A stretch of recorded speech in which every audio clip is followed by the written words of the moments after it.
Innal hamdalillah nahmaduhu wa nasta'inuhu wa nastaghfiruh wa na'udzu billahi min shururi anfusina wa sayyiati a'malina may yahdihillahu fala mudilla lahu wa may yudlil fala hadiya lahu asyhadu an la ilaha illallah wahdahu la syarika lahu wa asyhadu anna Muhammadan abduhu wa rasuluhu sallallahu alaihi wa alihi wasallam. Qala Allah ta'ala fi kitabihil karim, ya ayyuhalladzina amanu taqullaha haqqa tuqatih wa la tamutunna illa wa antum muslimun. Ya ayyuhan nasu taqu rabbakumul ladzi khalaqakum min nafsin wahidah wa khalaqa minha zawjaha wa batha minhuma rijalan katsiran wa nisaa'a wattaqullaha alladzi tasaaluna bihi wal arham innallaha kana 'alaikum raqiba.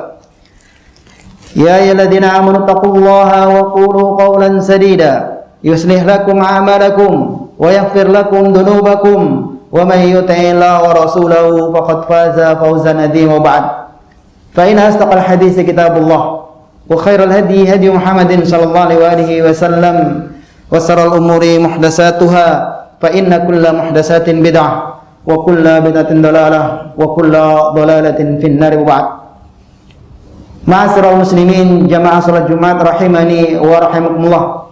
Marilah kita senantiasa bersyukur kepada Allah Subhanahu wa taala dan juga meningkatkan iman dan takwa kita kepada Allah Subhanahu wa taala. Takwa sebagaimana dinyatakan oleh Talaq bin Habib, seorang tabi'in, murid dari Abdullah bin Abbas, beliau mengatakan, takwa an ta'mala li ta'atillah ala nuri minallah tarju rahmatullah. Takwa adalah engkau menjalankan ketaatan ibadah kepada Allah Subhanahu wa taala sesuai dengan petunjuk bimbingan Allah Subhanahu wa taala karena mengharapkan rahmat dan surga Allah Subhanahu wa taala. Wa taqwa an tatruku ma'siyatillahi ala nuri minallah takhafu adzaballah. Dan takwa adalah engkau meninggalkan semua maksiat dan larang-larang Allah Subhanahu wa taala sesuai dengan petunjuk bimbingan Allah Subhanahu wa taala karena takut akan murka dan siksa Allah Subhanahu wa taala. Salawat serta salam semoga senantiasa terlimpah kepada uswah kita, junjungan kita Nabi besar Muhammad sallallahu alaihi wasallam, dan juga kepada keluarganya, para sahabatnya, serta umat Islam yang senantiasa berusaha mengamalkan, menegakkan dan mendakwahkan sunnahnya di dalam kehidupan sehari-hari. Ma'asyiral muslimin jamaah salat Jumat rahimani wa rahimakumullah. Di antara nama Allah Subhanahu wa taala adalah Al-Khaliq, zat yang Maha Pencipta. Dialah Allah Subhanahu wa taala yang telah menciptakan makhluk, baik itu benda mati seperti bumi, batu, gunung dan sebagainya, ataupun makhluk hidup seperti malaikat, manusia, hewan dan lain sebagainya. Dan di antara makhluk ciptaan Allah yang istimewa, yang sempurna adalah manusia, di mana Allah Subhanahu wa taala berfirman dalam surat At-Tin ayat 4, laqad khalaqnal insana fi ahsani taqwim. Sungguh kami telah ciptakan manusia dalam bentuk sebaik-baiknya. Ma'asyiral muslimin jamaah salat Jumat rahimani wa rahimakumullah. Dalam ayat ini Allah menyampaikan bahwasanya manusia adalah ahsani taqwim, yaitu manusia yang ahsan, yang paling baik penciptaannya. Dan takwin maknanya adalah bentuknya. Jadi manusia adalah makhluk yang paling baik bentuknya, paling sempurna. Selain bentuk fisik yang sempurna, Allah Subhanahu wa taala anugerahkan kepada manusia yang namanya adalah akal, di mana tidak ada makhluk yang lain yang diberi akal kecuali hanya manusia. Ma'asyiral muslimin rahimakumullah, akal berfungsi untuk membedakan mana yang benar, mana yang salah, mana yang baik, mana yang buruk, mana yang bermanfaat, mana yang tidak bermanfaat, dan untuk mengetahui mana yang bisa mengangkat derajat seseorang di dunia ini dan di akhirat kelak, dan mana yang bisa menggelincirkan manusia, merendahkan manusia baik dunia dan di akhirat. Ma'asyiral muslimin rahimakumullah, akal juga bisa kita gunakan untuk merenungi makhluk ciptaan Allah Subhanahu wa taala sehingga menjadikan kita semakin beriman dan bertakwa kepada Allah Subhanahu wa taala. Ma'asyiral muslimin rahimakumullah, itulah di antara keistimewaan dan manfaat akal. Namun ketahuilah bahwasanya akal memiliki keterbatasan. sebagaimana pandangan mata memiliki keterbatasan. Imam Syafi'i rahimahullah taala beliau mengatakan, inna lil aqli haddan yantahi ilaihi kama annal absara yantahi haddan yantahi ilaihi. Sesungguhnya akal memiliki batasan yang dia tidak dapat lampaui, sebagaimana pandangan mata memiliki batasan yang dia tidak bisa lampaui. Karena keterbatasan itulah, ma'asyiral muslimin rahimakumullah, akal bisa benar, bisa salah. Akal bisa baik, bisa buruk. Dan kenyataan ini juga berpengaruh terhadap setiap apa yang dihasilkan oleh akal. Seperti pemikiran, budaya, aturan, dan lain sebagainya. Sehingga apapun produk akal itu bisa benar dan bisa salah. Terlebih kadang akal kita dipengaruhi oleh hawa nafsu, dan hawa nafsu itu senantiasa mengajak kepada keburukan. Sebagaimana Allah Subhanahu wa taala berfirman dalam surat Yusuf ayat 53, "Innan nafsa la'amaratun bisu' illa man rahima rabbi." Sesungguhnya hawa nafsu itu senantiasa mengajak kepada kejahatan dan keburukan, kecuali hawa nafsu yang mendapatkan rahmat dari Rabbku. Ma'asyiral muslimin rahimani rahimakumullah. Kemudian, bagaimana cara kita menilai benar tidaknya produk akal tersebut? Atau dengan apa kita bisa mengukur benar salahnya produk akal tersebut? Tentu sangat logis bila kita katakan alat yang digunakan adalah sesuai yang sempurna. Alat yang sempurna yang tidak pernah salah. Alat yang sangat sempurna, di mana alat itu sama sekali tidak pernah salah untuk menilai akal. Dan tentunya, ma'asyiral muslimin rahimakumullah, alat itu adalah wahyu dari Allah Subhanahu wa taala, yaitu Al-Qur'anul Karim, dan juga sabda Rasulullah SAW atau hadis Rasulullah SAW, di mana Allah Subhanahu wa taala mengatakan, al-haqqu min rabbika fala takunanna minal mumtarin. Sesungguhnya kebenaran itu datangnya dari Allah Subhanahu wa taala, maka jangan pernah engkau menjadi orang yang ragu. Wahyu ilahi adalah kebenaran yang mutlak dan absolut, di mana wahyu ilahi itu tidak pernah salah sama sekali. Bahkan dia merupakan sumber dari segala kebenaran yang ada di dunia ini. Sehingga apapun produk akal, bila bertentangan dengan wahyu, bisa dipastikan kesalahannya.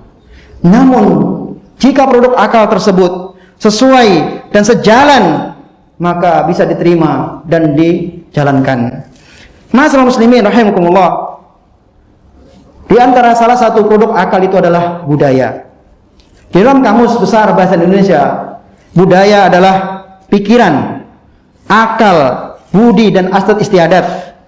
Sedangkan kebudayaan adalah hasil kegiatan dan penciptaan batin, akal budi manusia, seperti kepercayaan, kesenian, dan adat istiadat. Perlu diketahui ma'asyiral muslimin rahimakumullah, Islam datang untuk mengatur dan membimbing masyarakat menuju pada kehidupan yang baik dan seimbang. Demikian juga Islam datang untuk memperbaiki kondisi keadaan manusia, dan Islam datang tidak untuk menghancurkan budaya yang telah dianut masyarakat. Akan tetapi dalam waktu yang bersamaan, Islam menginginkan agar umat manusia jauh terhindar dari hal-hal yang dapat merusak dan menjerumuskan manusia ke dalam perkara-perkara yang buruk. Sehingga Islam perlu meluruskan dan membimbing kebudayaan yang berkembang di masyarakat menuju kebudayaan yang beradab, berkemajuan, mempertinggi derajat manusia, dan juga menambah keimanan kepada Allah Subhanahu wa taala. Maka dari sini, budaya dapat kita kategorikan menjadi dua. Pertama adalah kebudayaan yang tidak bertentangan dengan Islam. Kebudayaan ini sejalan sesuai dengan ajaran-ajaran Islam, seperti kebudayaan gotong royong, anggah ungguh, sopan santun, dan juga tata krama, di mana Allah Subhanahu wa taala menyuruh kita umat manusia untuk saling tolong menolong sebagaimana dalam gotong royong, di mana Allah Subhanahu wa taala berfirman di dalam surat Al-Maidah ayat 2, wa ta'awanu 'alal birri wa taqwa wa la ta'awanu 'alal ismi wal 'udwan. Hendaklah kalian saling tolong menolong di dalam mengerjakan kebaikan dan takwa, dan janganlah kalian tolong menolong di dalam perbuatan dosa dan permusuhan. Begitu juga anggap ungguh atau tata krama atau sopan santun, termasuk perkara yang disyariatkan di dalam Islam. Sampai-sampai Rasulullah SAW bersabda, laisa minna man lam yarham saghirana wa ya'rif sarfa kabirana. Bukan termasuk golongan kami, bukan termasuk umat Islam yang tidak menyayangi yang kecil dan yang lemah, dan tidak memuliakan yang tua dan yang besar. Masyaallah muslimin rahimakumullah. Maka inilah budaya yang sejalan yang diajarkan oleh Islam, dan Islam menetapkan untuk diamalkan. Dan yang kedua adalah budaya yang bertentangan dengan syariat Islam, yaitu budaya yang bersumber dari agama selain Islam, atau budaya yang di dalamnya mengandung unsur-unsur kesyirikan, pemujaan dan penyembahan terhadap selain Allah Subhanahu wa taala, seperti yang terjadi di tengah-tengah kita, yaitu penyembelihan binatang atau sesajen atau tumbal yang dipersembahkan kepada jin, kepada makhluk yang dikira menunggu tempat tersebut. Dan seorang muslim hendaknya menghindari budaya-budaya yang seperti ini, budaya-budaya yang bertentangan dengan syariat Islam, budaya yang mengandung kesyirikan.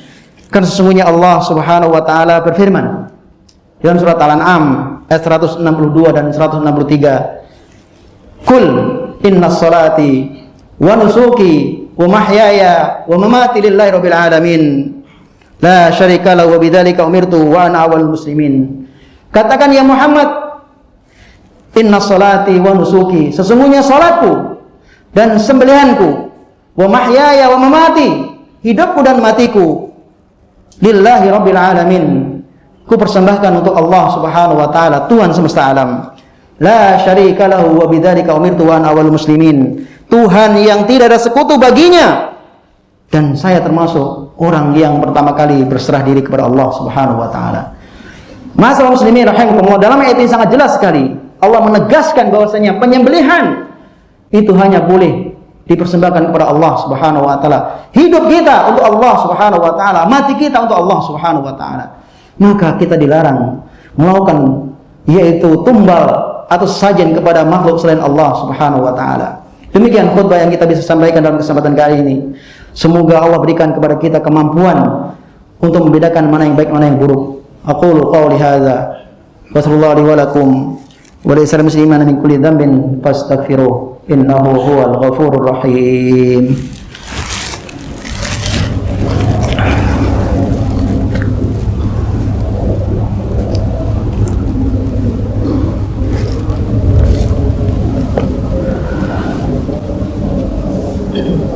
Alhamdulillahilladzi hadana li hadza wa ma kunna linahtadiya laula an hadana Allah. Asyhadu an la ilaha illallah wahdahu la syarika lah wa asyhadu anna Muhammadan abduhu wa rasuluhu sallallahu alaihi wasallam. Ma'asyiral muslimin jamaah salat Jumat rahimani wa rahimakumullah. Di dalam kitab Bidayah wal Nihayah, Imam Ibnu Katsir rahimahullah taala beliau mengisahkan sewaktu Mesir ditaklukkan oleh pasukan kaum muslimin di zaman Khalifah Umar bin Khattab radhiyallahu anhu.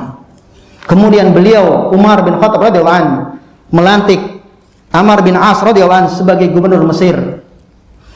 Kemudian tatkala Mesir dibuka untuk kaum muslimin, maka penduduk Mesir pun datang menemui gubernurnya, yaitu Amr bin As radhiyallahu anhu. Di mana saat itu adalah masuk satu bulan, di mana bulan itu dianggap sakral, dianggap bulan yang mulia oleh penduduk Mesir. Dan penduduk Mesir mengatakan, wahai gubernur kami, sesungguhnya sungai Nil memiliki kebiasaan di mana airnya tidak akan mengalir kecuali kita menjalankan sebuah tradisi yang turun-temurun. Maka Amr bin As mengatakan, tradisi apa itu wahai penduduk Mesir? Maka penduduk Mesir mengatakan, kalau sudah tanggal 11 bulan ini, kami akan mencari seorang wanita, kemudian kami akan berikan kebaikan-kebaikan kepada ibu bapaknya. Setelah ridho, maka anaknya kita minta dia untuk berdandan yang cantik, kemudian dia kita lemparkan ke dalam sungai Nil. Maka apa kata Amr bin As? Itu dilarang dalam agama Islam. Tradisi tersebut merupakan tradisi yang tidak boleh dijalankan, dan Islam menghapus apa yang terjadi sebelumnya. Maka penduduk Mesir pun sami'na wa ata'na, tunduk dan patuh dengan perintah gubernurnya. Namun ma'asal muslimin rahimakumullah, apa yang terjadi? Kemudian Sungai Nil pun karena tidak dipersembahkan dengan tumbal, maka mulai menyusut dan akhirnya pun tidak mengalir kecuali sedikit. Dan itu terus berjalan sampai 3 bulan, sehingga sebagian penduduk Mesir pun kelaparan dan hendak pindah dari Mesir.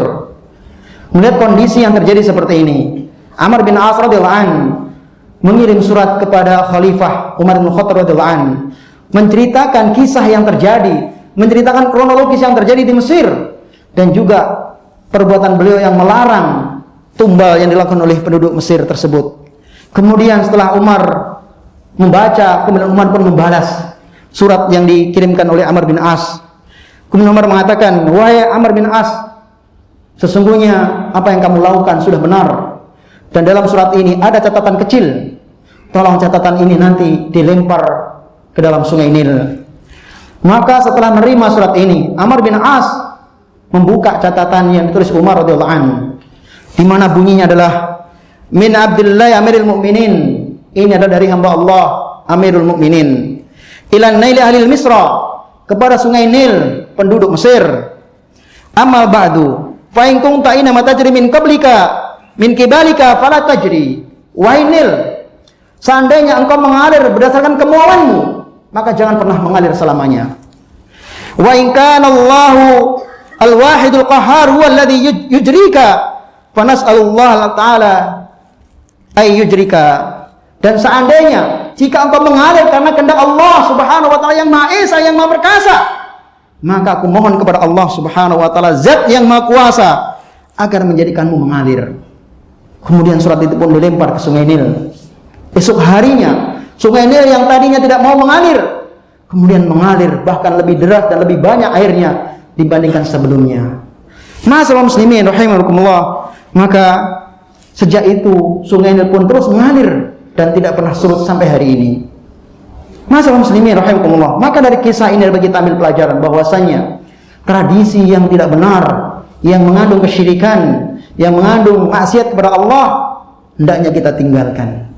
Dan semoga Allah jadikan kita orang yang senantiasa menggunakan akal kita untuk melihat mana yang baik, mana yang buruk, untuk melihat mana yang bisa menjadikan kita orang yang bertakwa, dan mana yang bisa menjadikan kita orang yang rendah dan hina. Semoga Allah jadikan orang yang istiqomah, dan Allah jadikan kita orang yang senantiasa taat kepada Allah Subhanahu wa taala, dan Allah wafatkan kita di atas Islam. Marilah khutbah ini kita tutup dengan berdoa kepada Allah Subhanahu wa taala untuk kebaikan kita dan kebaikan kaum muslimin. Inna Allah wa malaikatahu yusalluna 'alan nabi. Ya ayyuhalladzina amanu sallu 'alaihi wa sallimu taslima. Allahumma salli 'ala Muhammad wa 'ala ali Muhammad kama shallaita 'ala Ibrahim wa 'ala ali Ibrahim innaka Hamidum Majid. Wa barik 'ala Muhammad wa 'ala ali Muhammad kama barakta 'ala Ibrahim wa 'ala ali Ibrahim innaka Hamidum Majid. Allahumma ighfir lil muslimina wal muslimat wal mu'minina wal mu'minat al ahya'i minhum wal amwat innaka sami'un qaribun mujibu da'wat ya qadiyal hajat.